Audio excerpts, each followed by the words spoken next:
Hello guys, welcome back to my YouTube channel Mister Prince. അപ്പോൾ ഇന്നത്തെ വീഡിയോയിൽ നമ്മൾ നോക്കാൻ പോകുന്നത് മറ്റൊന്നുമല്ല, നമ്മളെ ലോക്കി തൻ്റെ അച്ഛൻ എന്തിനായിരിക്കും കൊന്നിട്ടുണ്ടാകുക.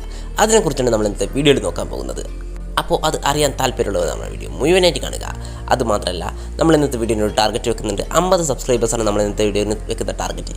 ആ ടാർഗറ്റ് കംപ്ലീറ്റ് ചെയ്യാൻ നിങ്ങൾ എല്ലാവരും ഒന്ന് ആഞ്ഞ് ശ്രമിച്ചാൽ എന്തായാലും നിങ്ങളെ കൊണ്ട് പറ്റും. അപ്പോൾ നിങ്ങൾക്ക് കൊണ്ട് പറ്റുകയാണെങ്കിൽ നിങ്ങൾ എന്തായാലും ആ ടാർഗറ്റ് ഒന്ന് കംപ്ലീറ്റ് ചെയ്യുക. വെറുതെ ഒന്ന് സബ്സ്ക്രൈബ് ചെയ്താൽ മാത്രം മതി.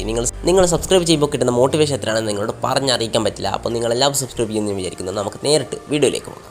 നിങ്ങളെല്ലാവരും നമ്മുടെ വൺ പീസിൻ്റെ കഴിഞ്ഞ ചാപ്റ്റർ വായിച്ചിട്ടുണ്ടാകും. ആ ചാപ്റ്ററിൻ്റെ അവസാന ഭാഗത്ത് നമുക്ക് കാണാൻ കഴിയും നമ്മുടെ ലോക്കി ഹജറുദ്ദീനോട് പറയുന്നത്, ഞാൻ വേണമെന്ന് വിചാരിച്ചിട്ട് അല്ല, എനിക്ക് വേണ്ടിയിട്ടല്ല ഞാൻ എൻ്റെ അച്ഛനെ കൊന്നത് എന്ന് പറയുന്നതായിട്ട് നമുക്ക് കാണാം. അപ്പോൾ അതോടെ നമുക്കൊരു കാര്യം മനസ്സിലാക്കാൻ പറ്റൂ, നമ്മുടെ ലോക്കി തൻ്റെ അച്ഛനെ കൊല്ലുന്നതിന് എന്തോ കാരണമുണ്ട്. ലോക്കി തന്നെയാണ് കൊന്നതെന്നത് ഇവിടെ കൺഫേമാണ്, പക്ഷേ അതിനെന്തോ കാരണമുണ്ട്. അപ്പോൾ അതിനെക്കുറിച്ചാണ് നമ്മൾ ഇന്നത്തെ വീഡിയോയിൽ പറയാൻ പോകുന്നത്. ഒരു പക്ഷേ നമ്മളൊന്നും വിചാരിക്കുന്നത് പോലെ നമ്മുടെ ലോക്കി ഒരു ഈവിൽ ക്യാരക്ടർ ആയിരിക്കില്ല. നമുക്കറിയാം നമ്മുടെ എൽബാഫ് എങ്ങനെയുള്ളൊരു കൺട്രിയാണെന്ന്.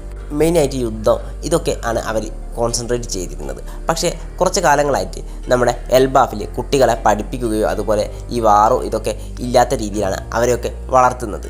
ഒരു പക്ഷേ ഇത് വേൾഡ് ഗവൺമെൻറ്റുമായിട്ട് നമ്മുടെ എൽബാഫിൻ്റെ കിങ് ആയിരുന്ന നമ്മുടെ ഹജറുദ്ദീൻ്റെ ലോക്കിൻ്റെ ഫാദറിൻ്റെ പ്ലാൻ ആയിരിക്കാം. നമ്മുടെ ഹജറുദ്ദീൻ്റെ ഫാദർ നമ്മുടെ വേൾഡ് ഗവൺമെൻറ്റുമായിട്ട് എന്തെങ്കിലും തരത്തിലുള്ള കരാറുണ്ടാക്കുകയോ അതിനുശേഷം എൽബാഫിനെ വേൾഡ് ഗവൺമെൻറ്റിൻ്റെ അണ്ടറിലേക്ക് കൊണ്ടുപോകുന്നതിനും ഇത് കാരണമായേക്കാം. അതിനുശേഷം ഇത് മനസ്സിലാക്കിയ ലോക്കി അതുകൊണ്ടായിരിക്കും തൻ്റെ ഫാദറിനെ കൊന്നത്. അതെന്തായാലും നമുക്ക് അടുത്ത ചാപ്റ്ററിലോ അടുത്ത ചാപ്റ്ററിലോ നമുക്ക് മനസ്സിലാക്കാൻ എന്തായാലും പറ്റും.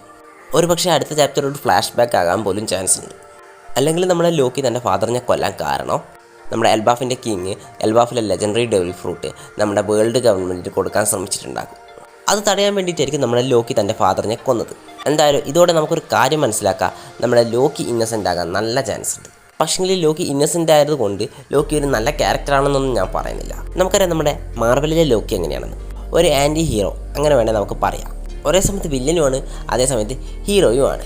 ഒരു പക്ഷേ നമ്മുടെ ഈ ലോക്കിയോ അതുപോലെ തന്നെ ആകാനാണ് ചാൻസ് കൂടുതൽ. അപ്പോൾ നിങ്ങളുടെ അഭിപ്രായം എന്താ ഈ കാര്യത്തിൽ? നമ്മുടെ ലോക്കി പൂർണ്ണമായിട്ട് ഈവിളായിരിക്കും, അല്ലെങ്കിൽ നമ്മുടെ ലോക്കി ഞാൻ ഇപ്പോൾ പറഞ്ഞതുപോലെ ഒരു ബ്രോക്കൺ ഹീറോ ആയിരിക്കും? പിന്നെ നമ്മുടെ ലോക്കി അഥവാ നല്ല ക്യാരക്ടർ ആണെങ്കിൽ നമ്മുടെ സ്ട്രോ ഹാറ്റ്സിൽ ജോയിൻ ചെയ്യണോ എന്ന് നിങ്ങൾ ആഗ്രഹിക്കുന്നുണ്ടോ? ഇതൊക്കെ നിങ്ങൾ ജസ്റ്റ് ഒന്ന് കമൻറ്റ് ചെയ്യുക. എന്നാലും നമ്മൾ ഇന്നത്തെ വീഡിയോ ഇവിടെ അവസാനിപ്പിക്കുകയാണ്. അപ്പോൾ വീഡിയോ അവസാനിപ്പിക്കുന്നതുകൊണ്ട് കുറച്ച് കാര്യം പറയാനുണ്ട്. നിങ്ങളിപ്പോൾ വൺ പീസിൽ എത്രാമത്തെ എപ്പിസോഡാണ് കണ്ടുകൊണ്ടിരിക്കുന്നത് ജസ്റ്റ് ഒന്ന് കമൻറ്റ് ചെയ്യുക. അതുമാത്രമല്ലാതെ ഞാൻ വീഡിയോയുടെ തുടക്കത്തിലൊരു ടാർഗറ്റ് വെച്ചിരുന്നു 50 സബ്സ്ക്രൈബേഴ്സ്. അപ്പോൾ അത് കംപ്ലീറ്റ് ചെയ്യാൻ നിങ്ങൾ എല്ലാവരും ഒന്ന് ശ്രമിക്കുക. അപ്പോൾ ഞാൻ ഇന്നത്തെ എൻ്റെ വീഡിയോ ഇവിടെ അവസാനിപ്പിക്കുകയാണ്. നിങ്ങൾക്ക് വീഡിയോ ഇഷ്ടപ്പെട്ടുണ്ടാകുമെന്ന് വിചാരിക്കുന്നു. അപ്പോൾ വീഡിയോ ഇഷ്ടപ്പെട്ടിട്ടുണ്ടെങ്കിൽ ഞാൻ പറഞ്ഞ കാര്യങ്ങൾ ഒന്നും കൂടി പറയുകയാണ്. ചാനൽ സബ്സ്ക്രൈബ് ചെയ്യുക, തൊട്ടൊരു ബെല്ലൈക്കൻ എനേബിൾ ചെയ്യുക, ഓൾ നോട്ടിഫിക്കേഷൻ സെറ്റ് ചെയ്ത് നോക്കുക. എന്നാൽ മാത്രമേ ഞാൻ അപ്ലോഡ് ചെയ്യുന്ന വീഡിയോസിൻ്റെ നോട്ടിഫിക്കേഷൻ നിങ്ങളിലേക്ക് കൃത്യമായിട്ട് മറ്റൊരു വീഡിയോ കാണുന്നതിലേ ബൈ ബൈ.